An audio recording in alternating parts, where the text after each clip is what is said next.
jelas ya, sebelum ini kita telah khatamkan fasal atau yang mengenai sifat-sifat Rasulullah SAW yang zahir, sifat badan Rasulullah seperti sifat kulit, sifat mata, sifat kaki, rambut Rasulullah SAW sebagainya.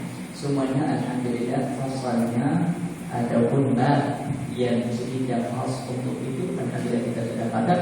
Malam ini insyaAllah kita mula terangkan ataupun mula baca hadis yang pertama di dalam bab cincin Rasulullah SAW. Bukan cincin yang pakai di tangan, cincin yang dicipta oleh Allah Subhanahu Wa Taala di atas badan Rasulullah Sallallahu Alaihi Wasallam. Kerana seluruh para anbiya dan mursalin mempunyai cincin an-nubuwah.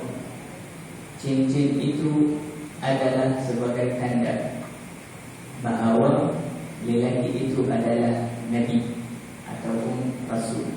Seluruh para anbiya, bukan Nabi Muhammad SAW saja, semua Nabi Musa ada, Nabi Isa ada juga, Nabi Ibrahim, seluruh para anbiya ada. Nabi Muhammad SAW juga mempunyai satu cincin khatamun nubuwah. Tetapi cincin Rasulullah SAW ada istimewa sendiri, ada hikmah kerana ada istimewa. Cincin nubuwah yang di atas badan para anbiya semua ada di sebelah belakang bawah bahu mereka yang kanan. Tetapi Rasulullah Muhammad SAW cincin nubuwahnya di sebelah kiri dari belakang. Ini sahaja yang bisa, atau ini sahaja yang istimewakan cincin nubuwah Rasulullah Muhammad daripada cincin nubuwah anbiya, nabi-nabi yang lain.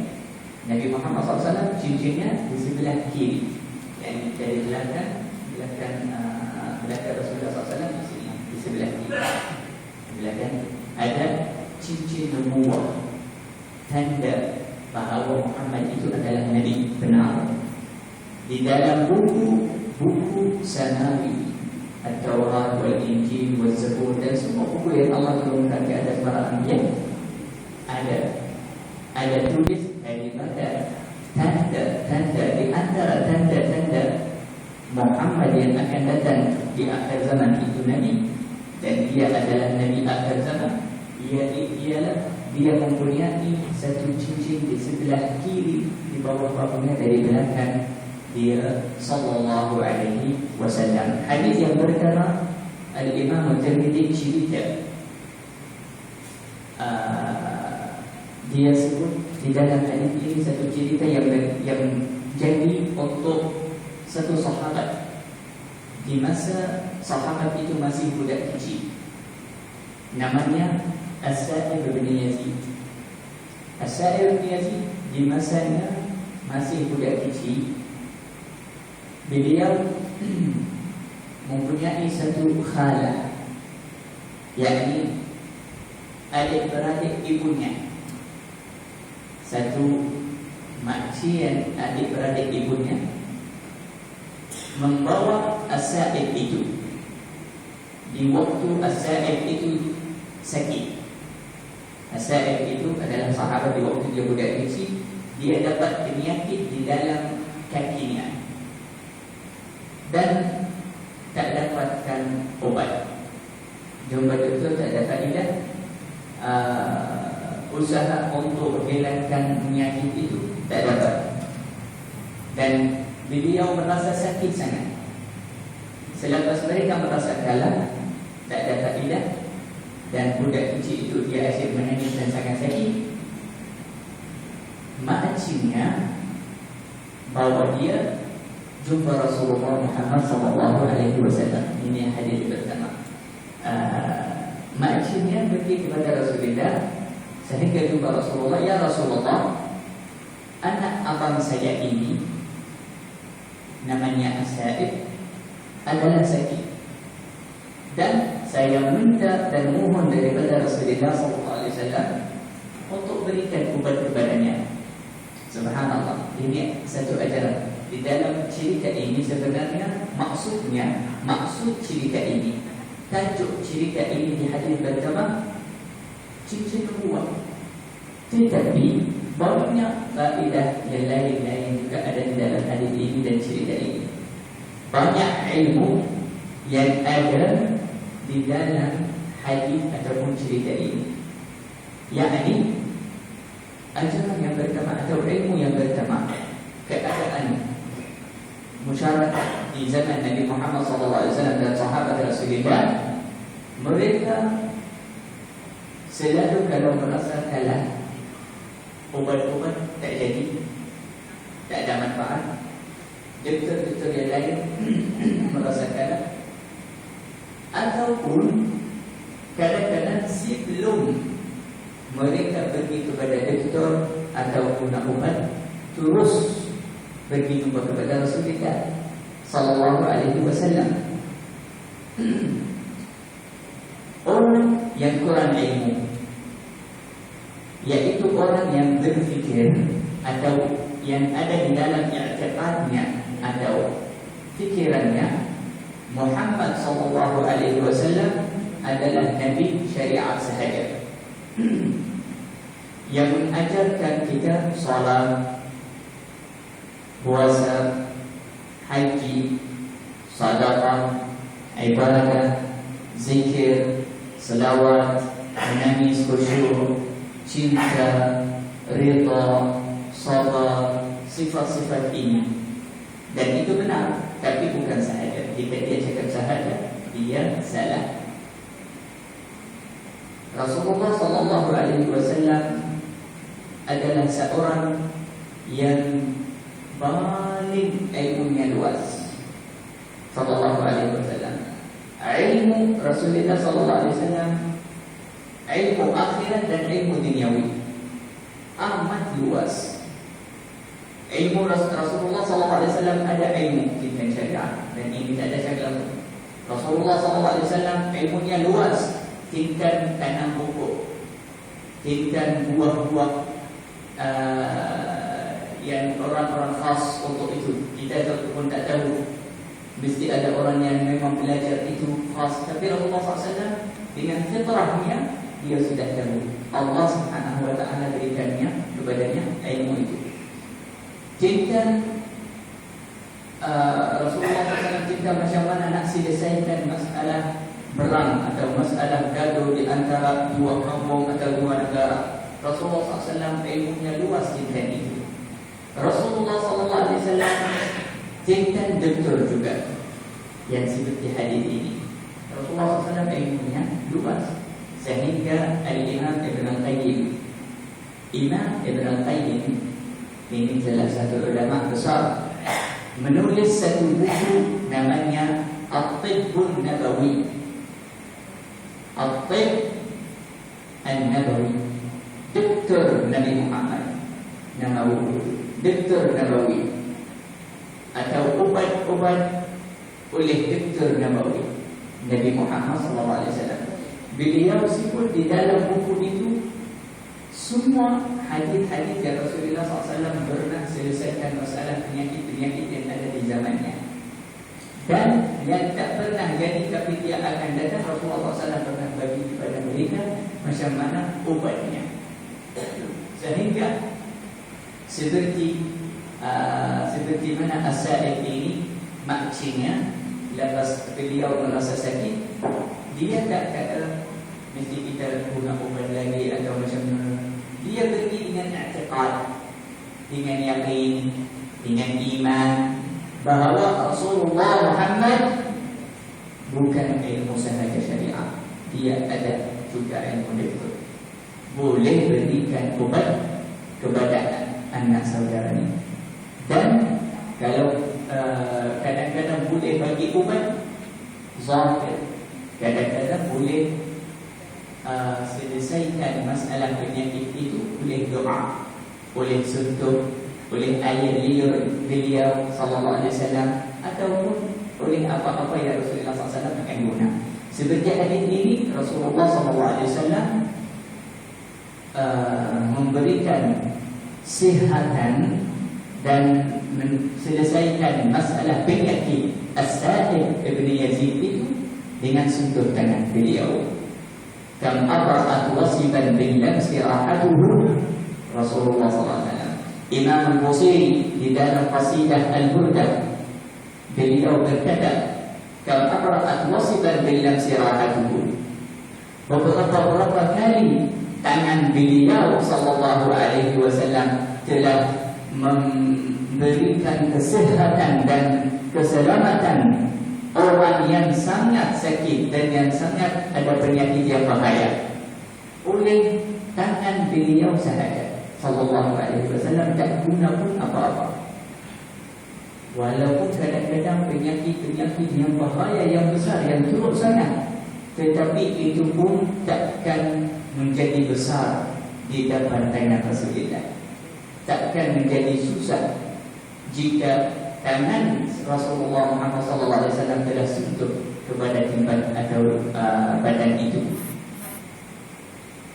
As-Sa'ib ini penyakitnya sebenarnya di bawah kaki. Penyakitnya di bawah kaki.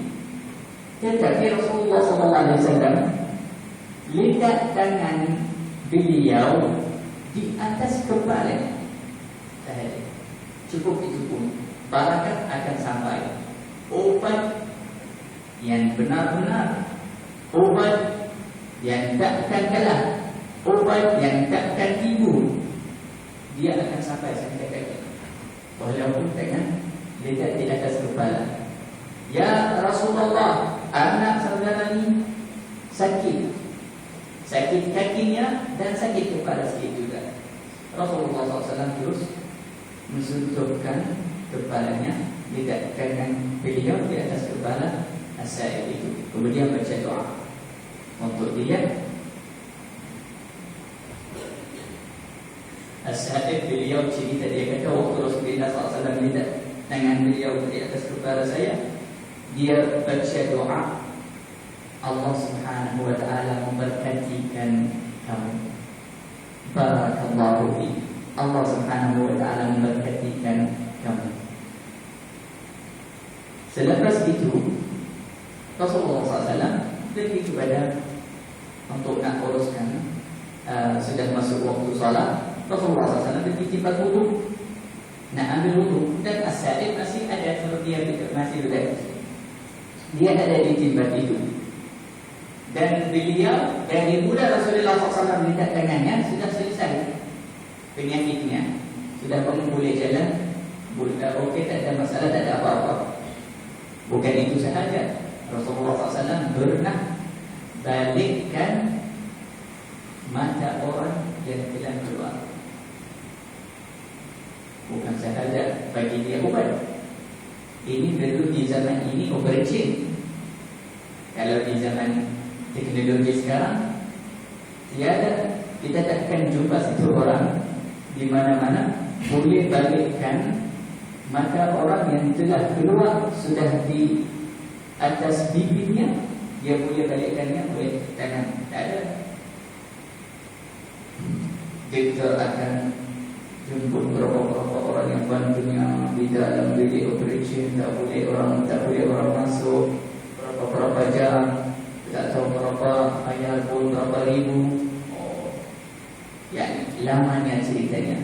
Tapi Rasulullah SAW dengan sekejap saja, sahabat selepas perang, matanya keluar di atas bibirnya. Dia kata, ya Rasulullah, tengok orang kafir buat apa dengan saya. Dan saya mempunyai satu isteri, saya sangat sayang dia, dan saya takut jika dia melihat kepada saya dengan satu mata sahaja, dia tak akan suka saya lagi. Rasulullah SAW senyum kepadanya. Dia kata, okey, rapat sikit, tengok. Terus Rasulullah SAW nak buat operasi sekarang, tapi operasi yang senang oleh tangan yang penuh dengan barang, bukan oleh operasi oleh barang-barang. Dia pun tak ada barang, dia tak minta apa-apa pun Rasulullah, tak minta langsung bagi itu, bagi itu sahaja. Rapat sahaja. Dia ambil air minum sikit dari mulut Rasulullah, letak di atas mata Sayyidina Qatadah, itu sahabat Rasulullah, kemudian balikkan dia. Habis. mata ada balik, tengok matanya terus balik okey. Sehingga habis umur beliau matanya itu tak pernah kurang, tak pernah sakit. Kadang-kadang matanya yang satu lagi dapat penyakit, tapi mata itu tak pernah dapat. Kerana itu oleh air liur dan tangan Rasulullah Muhammad sallallahu alaihi wasallam. Pernah bahagian sahabat juga yang tangannya putus, dipotong, atau bahagian sahabat yang telah meninggal juga. Rasulullah SAW hidupnya tadi sudah selesai. Semua ini oleh izin Allah Subhanahu wa ta'ala. Seperti As-Sa'id ini. Selepas As-Sa'id ini dapat doa barakat dari Rasulullah dan dapat sentuh tangan oleh Rasulullah SAW. Rasulullah SAW berdiri di tempat wudu, ambil wudu. As-Sa'id ini berdiri di belakang Rasulullah. Berdiri di belakang Rasulullah SAW. Di waktu Rasulullah SAW ambil wudu, Rasulullah SAW buka bajunya macam ini, sehingga cincin nubuwah menjadi terang. Siapa-siapa yang berdiri di belakang Rasulullah boleh nampak. Dan cincin nubuwah itu mempunyai satu cahaya yang terang sangat khas, lebih daripada anggota-anggota yang lain. Cincin yang ada di belakang Rasulullah daripada sebelah kiri, itu tanda Rasulullah Muhammad itu adalah Nabi. Cincin itu dia seperti bulat sikit dan daging yang naik sikit, seperti bola tapi kecil. Bola yang kecil macam ni. Di antaranya dibusing, di antaranya ada rambut-rambut yang halus sangat dan yang terang, yang cantik. Itu adalah cincin nubuwah yang menjadi tanda-tanda para anbiya dan mursalin. Rasulullah Muhammad SAW punya cincinnya di sebelah kiri. As-Sa'id ini dia kata waktu Rasulullah Muhammad SAW ambil wudu, tinggal Rasulullah SAW ambil wudu, saya ambil kesempatan untuk nak tengok cincin nubuwah yang belakang Rasulullah SAW. Dan beliau menyatakan, saya pun minum sedikit daripada air wudu Rasulullah. Bagaimana ini? Dia minum, dia bukan ambil berkat atau sapu mukanya, dia minum daripada air yang keluar daripada anggota Rasulullah SAW selepas wudu. Dan itu adalah sunnah, itu adalah barakah. Sehingga di dalam Al-Bukhari, di dalam buku Al-Bukhari, hadis Rasulullah SAW, as-sahabah mereka bergaduh-gaduh untuk nak mendapatkan jika Rasulullah SAW pergi kepada tempat wudu, nak ambil wudu, semua sahabat lari belakang Rasulullah SAW, semua nak khidmat kepada Rasulullah, dan mereka gaduh-gaduh di bawah Rasulullah. Siapa yang mau dapat lebih air yang jatuh daripada atau air yang baru sentuh anggota tangan Rasulullah SAW. Ini adalah akidah ahli sunnah wal jamaah, yaitu al-barakah. Akidah ahli sunnah wal jamaah ada barakah. Ada barakah di masjid, ada barakah di timban orang saleh, ada barakah di badan Rasulullah, ada barakah di air wudu Rasulullah. Kalau tiada barakah, Rasulullah SAW akan tegur sahabat. Kerana Rasulullah SAW yang mengajar mereka. Takkan Rasulullah SAW diam dan Rasulullah SAW tengok di depan matanya perkara yang tak elok. Rasul sahabat gaduh di bawah Rasulullah. Rasulullah SAW tak kata apa-apa. Ya, ini Rasulullah SAW setuju. Bahkan Rasulullah SAW merasa rela dan gembira daripada perbuatan ini jika ambil barakah daripada Rasulullah SAW. Juga seperti itu, kita haruslah ambil barakah daripada orang-orang saleh. Jika kita kenal satu satu orang Islam, waliyullah, alim, orang saleh, orang yang banyak zikir, kita ambillah barakah darinya. Kita ambil satu ayat, pergi kepadanya, suruh dia baca di dalam ayat, insya-Allah akan dapat barakah. Atau suruh dia minum sedikit daripada ayat itu, kemudian kamu bawa ayat itu minum selepas dia. Atau kalau dia sudah habis air, minum air, minumlah air yang baki di dalam cawan itu. Kerana ini adalah ulama, ini orang saleh, pasti ada barakah. Pasti air liurnya selalu zikir, selalu percakapannya semua baik, semua zikrullah, semua Al-Quran. Macam itulah kita belajar akidah Ahlus Sunnah wal Jamaah. Dan macam tu kita jumpa sahabat Rasulullah SAW di dalam Al-Bukhari wa Muslim dan di dalam buku-buku yang lain. Beliau menyatakan juga, Sayyidina As-Sa'id ini menyatakan kerana Rasulullah SAW baca doa untuk saya, Allahumma berkatikan kami, sehingga saya menjadi umur saya 94. Saya sepanjang umur saya 94, gigi saya semua masih ada, tak ada pun satu yang jatuh. Dan muka saya sangat handsome macam saya baru muda. Dan badan saya sangat sehat dan bagus kerana Rasulullah SAW baca doa untuk saya daripada saya masih budak kecil. Tetapi doa Rasulullah disambung terus. Dan takkan doa Rasulullah SAW berhenti bila-bila. Sehingga sekarang banyak Rasulullah SAW baca doa untuk umat Islam, banyak Rasulullah SAW baca doa untuk bahagian negara, untuk macam seperti Allahumma barik lana fi Syamina wa Yamanina, ya Allah memberkatilah Syam kita, iaitu Syria, Palestin, Syam kita dan Yaman kita, iaitu negara Yaman. Pasti ada barakah. Walaupun macam-macam berlaku sekarang, dan kita mohon daripada Allah SWT tolakkan dan angkatkan semua musibah dan bala daripada negara-negara orang Islam semua, khususnya Yaman dan Syam. Tetapi Rasulullah SAW sudah baca doa, Allahumma barik, ya Allah memberkatilah, pasti ada barakah. Yakin, kita yakin dengan hadis Rasulullah, pasti dan yakin ada barakah dekat Syam dan ada barakah dekat Yaman. Walaupun mereka sekarang di China keadaan fitnah, tetapi barakah ada dekat negara itu, ada barakah. Daripada barakah doa Rasulullah SAW. Baca hadis seterusnya. Hadis seterusnya, Jabir bin Samurah berkata, aku pernah melihat tanda kenabian yang ada di antara kedua-dua bahu Rasulullah SAW, yaitu benjolan daging yang berwarna merah sebesar telur burung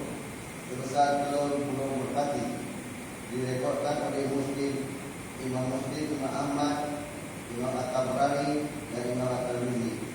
Keterangan hadis ini bertaraf sahih, dilaporkan oleh Sa'id bin Ya'qub At-Talaqani daripada Ayub bin Jabir, daripada Simak bin Hab yang bersumber daripada Jabir bin Samurah.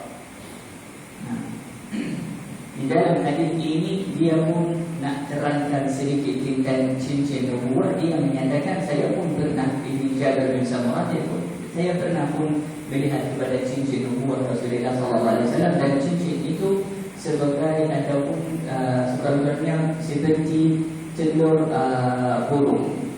Telur burung itu yang kecil macam tu sepertinya, tetapi daging, bukan tulang ataupun bukan rambut sahaja, dia adalah daging.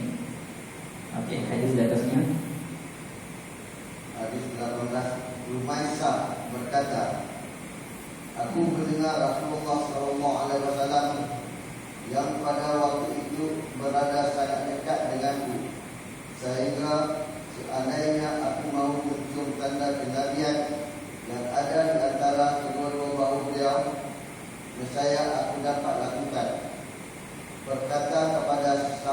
Sa'd bin Mu'adz pada hari beliau meninggal dunia.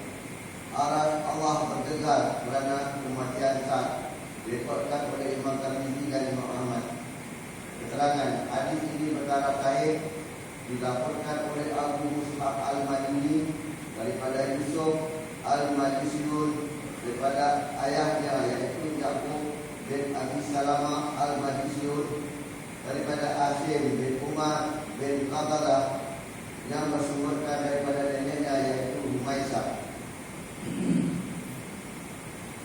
Biodata Humaisah adalah sahabat wanita Rasulullah sallallahu alaihi wasallam yang masih kecil. Beliau merekodkan 2 hadis.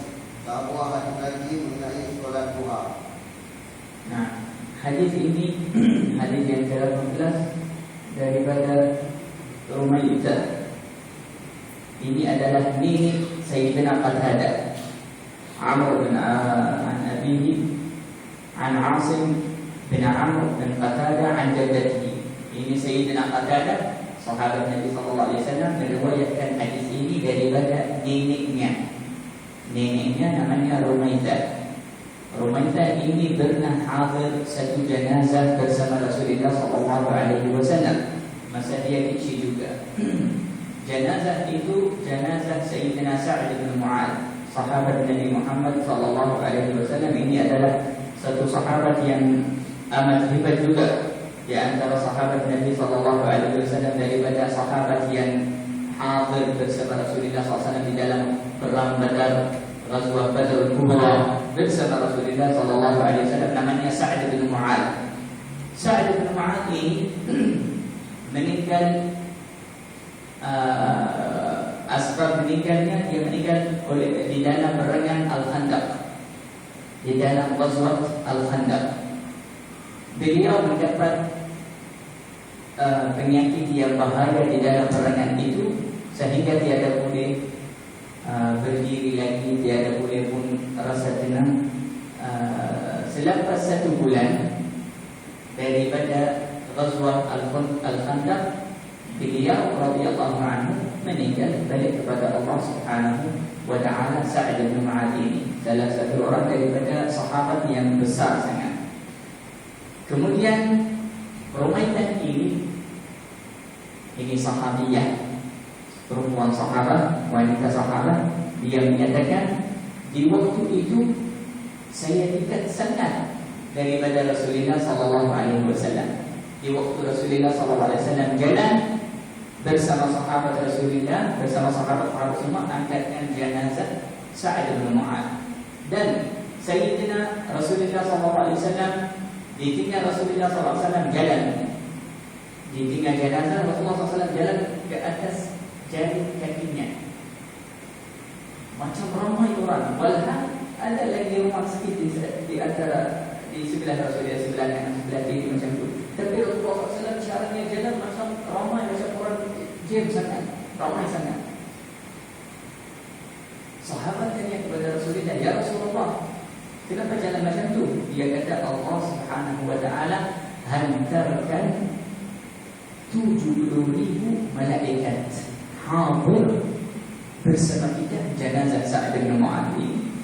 Kerana Sa'd bin Mu'adz ini adalah hamba yang mulia di sisi Allah. Allah Subhanahu wa taala kerana mulia, kerana sangat hebatkan Sa'd ini, Allah hantarkan 70,000 malaikat, yakni malaikat lagi lebih tak tahu berapa kali daripada sahabat Rasulullah yang ada yang hadir jenazah Sa'd bin Mu'adz. Kemudian Rasulullah sallallahu alaihi wasallam bersabda, yaitu yang Rumayyah. Rumayyah ini dia menyatakan, di waktu itu saya hampir dari Rasulullah, saya dekat sangat dari Rasulullah sehingga saya boleh melihat kepada cincin nubuah Rasulullah sallallahu alaihi wasallam. Dan di waktu itu saya dengar dari beliau menyatakan, ihtazza 'arsyur rahman li mauti Sa'd bin Mu'adz. 'Arsy ar-Rahman digoyang-goyang kerana kematian, kerana kejadian yang terjadi di atas bumi ini yang besar sangat, yaitu kematian Sayyidina Sa'd bin Mu'adz. Kerana Sayyidina Sa'd meninggal, Arsy Ar-Rahman goyang-goyang, gerak-gerak.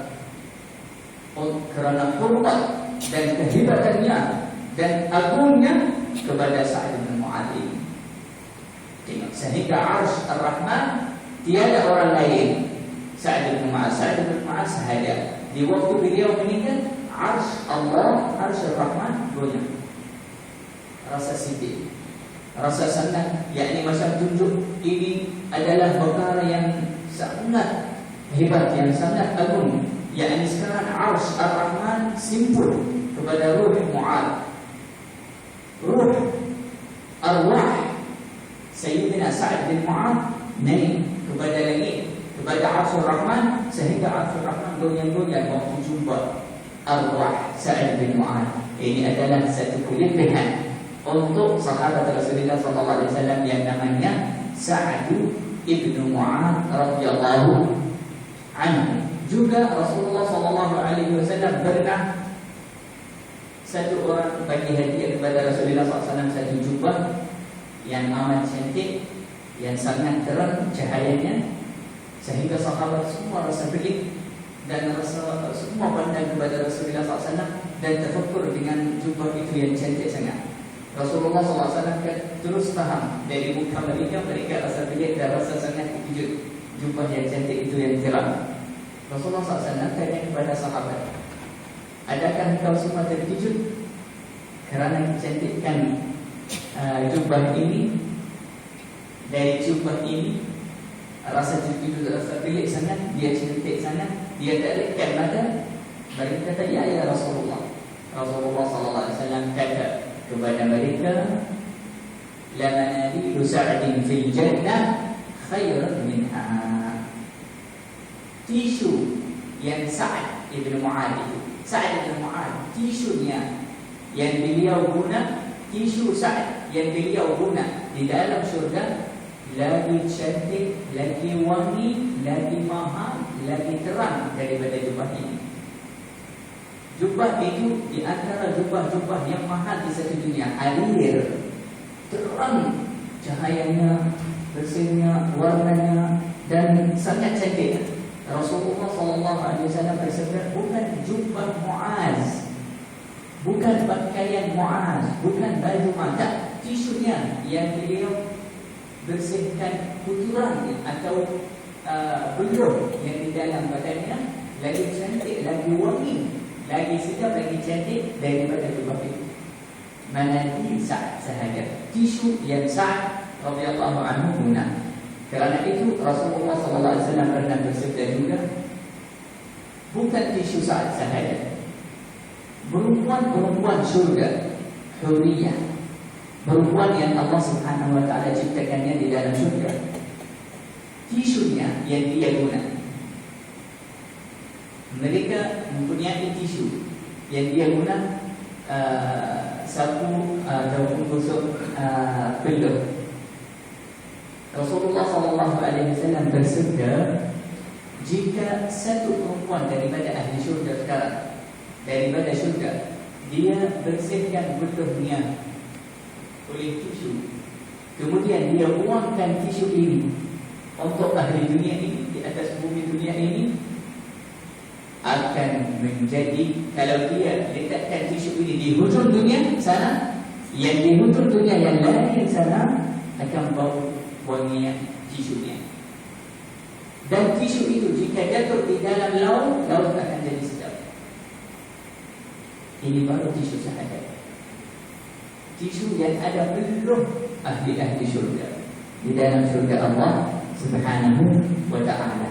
Walhasil atau kesimpulannya, cincin Rasulullah, cincin nubuwah Rasulullah SAW di sebelah kiri bawah bahu dari belakang. Dan cincin nubuwah itu daging, di antaranya ada rambut. Dia bukan besar sangat, dia keluar sedikit dari antara badan sehingga menjadi terang dan senang orang boleh nampaknya. Dan dia bukan besar sangat, bukan kecil sangat, dia seperti telur burung. Seperti telur burung, yang burung bukan yang besar, bukan yang kecil, yang biasa. Macam itu adalah cincin nubuwah Rasulullah Muhammad SAW. Semoga Allah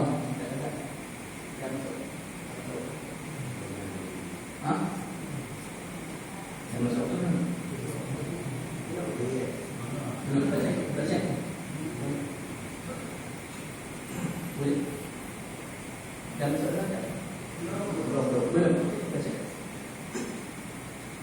Hadis ke-19, Ibrahim bin Muhammad berkata, apabila Ali bin Abi Thalib menceritakan sifat Rasulullah SAW, beliau akan menyebut sebuah hadis yang panjang.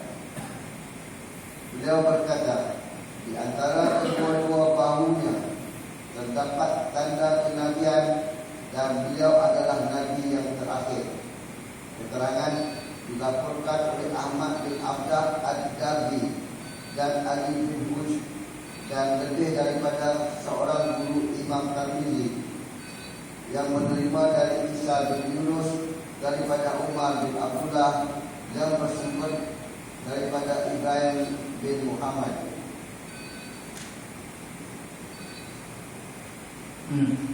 Nah, Ibrahim bin Muhammad ini adalah daripada antara anak-anak Sayyidina Ali bin Abi Thalib.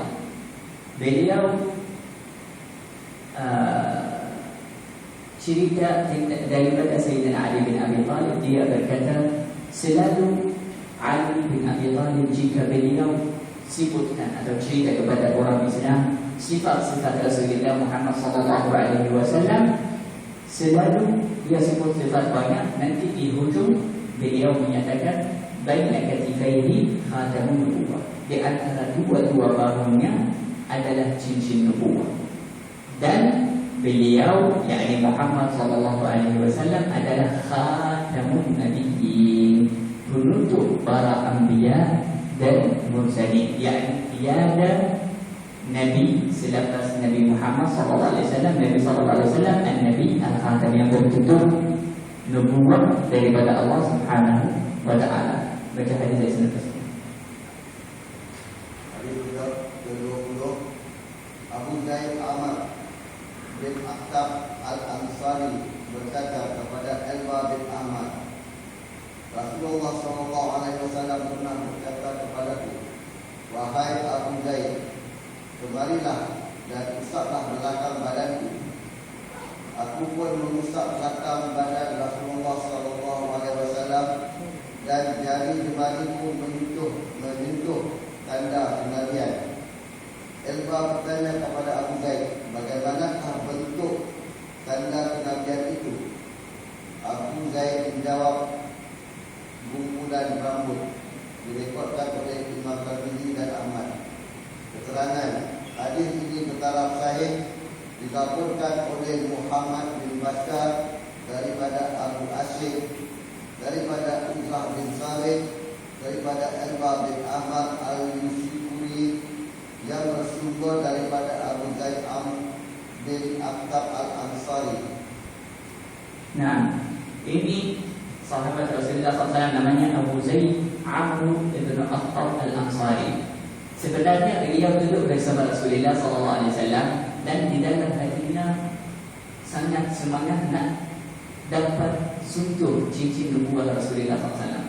Kerana ramai orang boleh melihat kepada muka Rasulullah, kepada rambut Rasulullah, tapi cincin ini selalu susah kerana dia dari belakang pun di dalam badan.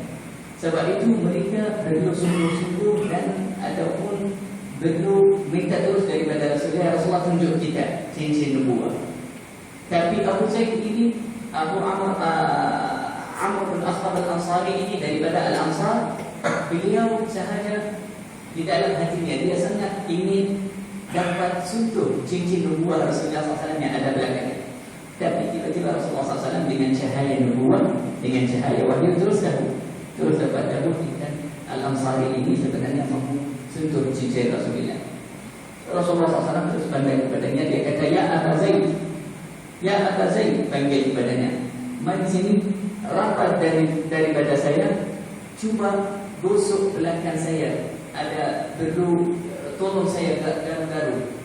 Rasulullah SAW minta dari dia, tolong saya garu belakang saya tangan saya tak sampai. Itu sahabat terus berdiri, terus bangun, ambil kesempatan. Sekarang kesempatan saya untuk saya boleh garu di belakang Rasulullah dan saya boleh dapat sentuh cincin nubuah Rasulullah sallallahu alaihi wasallam. Selepas itu Abu Zaid ini masuk tangan dia di belakang Rasulullah sallallahu alaihi wasallam. Kemudian beliau menyatakan, dan saya telah sentuh cincin nubuah Rasulullah. Sahabat tanya kepadanya, macam mana cincin itu? Sebab ramai tak dapat tengok, ramai tak dapat sentuh. Kerana itu siapa-siapa yang dapat sentuh, mereka semua pergi bertanya-tanya, sentuh dia macam mana? Kamu rasanya macam mana? Apa itu cincin? Atau kamu pernah tengok apa dia? Dia kata, saya sentuh rambut dia sahaja, tapi daging dia tak pernah sampai kepadanya. Sahaja sebab Rasulullah SAW suruh saya garu sini. Sebab itu saya macam orang adab, kalau anak pergi dengan terang saya pegang dia. Sahaja buat macam garu, kalau anak dapat sentuh, alhamdulillah. Tapi alhamdulillah dapat sentuh rambut yang di antara atau yang di sebelah cincin nubuah Rasulullah SAW. Juga daripada ilmu di dalam hadis ini, tak ada masalah jika ada satu lelaki belum orang tolong dia, garum di belakang dia, tak ada haram atau makruh, boleh minta tolong daripada saudaramu siapa-siapa, tolong garum di belakang saya. Yang penting bukan itu lelaki atau perempuan yang tak ada mahram. Kalau dia sama lelaki atau perempuan dengan perempuan, boleh. Siapa-siapa yang garum untuk yang lain, ini boleh oleh hadis Rasulullah Muhammad sallallahu alaihi wasallam. Semoga Allah Subhanahu wa taala memberkati kita semua dan memanjangkan umur kita di dalam keadaan sehat wal afiat wa dalam keadaan taat juga. Sallallahu alaihi wasallam ala sayyidina Muhammad wa ala alihi wa sahbihi ajma'in. Al-Fatihah.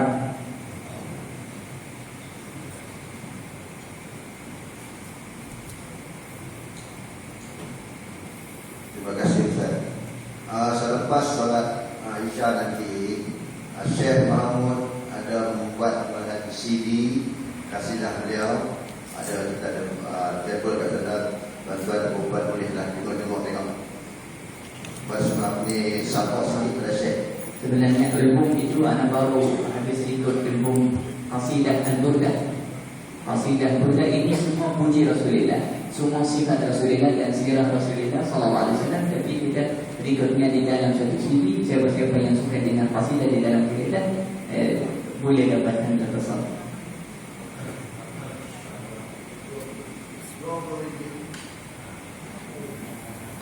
Harga RM20 kedal mahal.